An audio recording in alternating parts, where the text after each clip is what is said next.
Bom dia, IPCA! Hoje, quinta-feira, dia 22 de março de 2012, nosso 39º dia de Maratona Bíblica, e nós vamos ler o livro dos Atos dos Apóstolos nos capítulos de números 7 e 8. Já no fim do capítulo 6, nós temos Estevão, um dos diáconos eleitos pela igreja primitiva, com graça e com poder do Espírito Santo, fazendo prodígios e sinais entre o povo e testemunhando a respeito de Jesus. Testemunho esse que desperta inveja, ciúme, oposição. Então Estevão é levado diante do sumo sacerdote, das autoridades religiosas dos judeus. E ali ele vai produzir a sua defesa. E é impressionante, meus irmãos, como o capítulo 7, praticamente inteiro, é o testemunho de Estevão e é aquilo que Estevão diz em sua defesa. O que ele pode alegar a seu favor, tendo em vista que ele está testemunhando uma autoridade religiosa, um Messias que os judeus, constituídos como autoridade entre o povo, ainda não haviam reconhecido. E espantosamente, Estevão vai traçar a história de todo o povo de Israel, desde os patriarcas até os dias em que ele estava, com detalhes, com riqueza de informações. O que mostra, acima de qualquer suspeita, que Estevão não era alguém que estava meramente empolgado com Jesus. Que Estevão não era uma pessoa leviana, mas que ele tinha conhecimento da história, das profecias, da esperança de Israel, e que o testemunho que ele dava não era algo sem lastro, sem embasamento bíblico, e que, portanto, era algo que devia ser aceito e devia ser reconhecido. Mas ele diz ali no verso 52 do capítulo 7, qual dos profetas vossos pais não perseguiram? Eles mataram os que anteriormente anunciaram a vinda do justo, do qual vós agora vos tornastes traidores e assassinos. Ou seja, ele ainda testemunha que aquela geração havia sido cúmplice da morte do justo de Deus, do Messias esperado. Com isso, ao invés de haver arrependimento, aqueles homens rilhavam os dentes contra Estevão e o levaram para fora da cidade e o apedrejaram. No capítulo 8 nós vemos que assim é que se inicia a primeira grande perseguição contra a igreja em Jerusalém. Todo mundo foi embora, cada um seguiu o seu caminho, saiu dali, exceto os apóstolos. E eles foram dispersos pelas regiões de Judeia e de Samaria.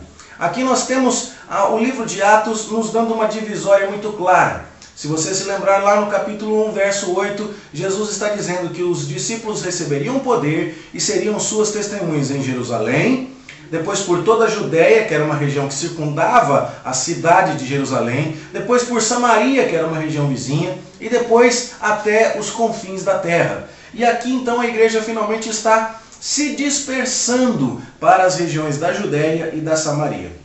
Diz o verso 4 do capítulo 8, que aqueles que foram dispersos iam por toda a parte pregando a palavra. E se você for até o capítulo 11, no versículo 19, você vai ver que os que foram dispersos por causa da tribulação que sobreveio a Estevão se espalharam até Fenícia, Chipre e Antioquia. E só que nesse momento eles só anunciavam a palavra aos judeus. Então você vai vendo que a perseguição que veio à igreja foi um grande instrumento nas mãos de Deus para que a igreja se espalhasse. E aqui vem uma grande lição para nós. Muitas vezes é no meio da tribulação, muitas vezes é no meio da dificuldade que nós acordamos para perceber que temos algo a fazer, que nós acordamos para a tarefa, para a missão, para a responsabilidade que o Senhor nos dá. A igreja estava feliz, mas estava de certa forma sim acomodada. E essa perseguição vem ao encontro, melhor dizendo, dos propósitos de Deus, que quer que o Evangelho seja levado adiante. Então nós temos o Evangelho sendo anunciado na região de Samaria, onde Filipe vai pregar, onde Simão o mágico vai se converter, e onde ali naquelas redondezas Filipe vai encontrar um homem eunuco, e vai conversar com ele, e vai explicar para ele a mensagem do profeta Isaías. De novo, é muito importante para nós lembrar que Filipe vai testemunhar aquele eunuco explicando a Escritura, explicando o texto de Isaías que fala que Jesus foi levado como uma ovelha ao matadouro. Chama muito a minha atenção o fato de que este evangelho do Espírito Santo, que esta narrativa dos atos do Espírito Santo no meio da igreja primitiva, Este livro que é tão usado por irmãos nossos que estão confusos a respeito de muita coisa sobre o Espírito Santo, constantemente recorre à Escritura.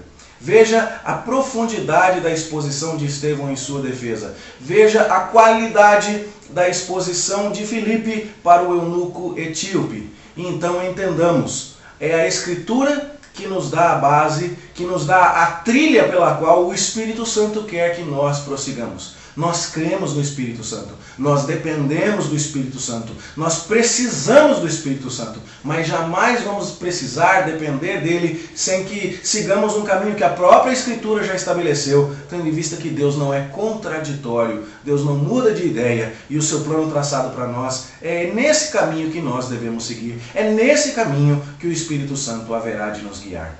Para que haja proveito, por fim, é necessário que haja não somente um retorno à Escritura, um debruçar sobre a Escritura, mas que haja também compreensão. A pergunta que o Filipe faz ao eunuco etíope no capítulo 8, verso 30, é muito importante. Compreendes o que vens lendo?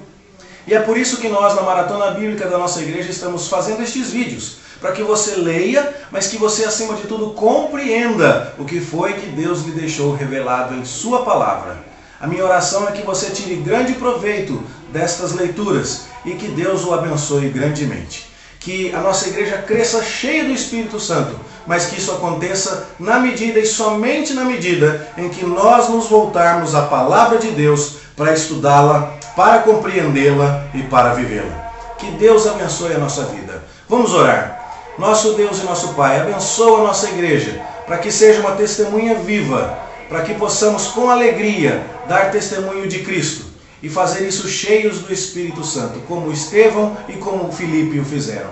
Por Jerusalém, por Samaria, até os confins da terra, em Cidade Ademar, em São Paulo e por onde quer que o Senhor nos leve. Essa é a nossa oração em nome de Jesus. Amém. Um bom dia para você, uma boa leitura e que Deus o abençoe.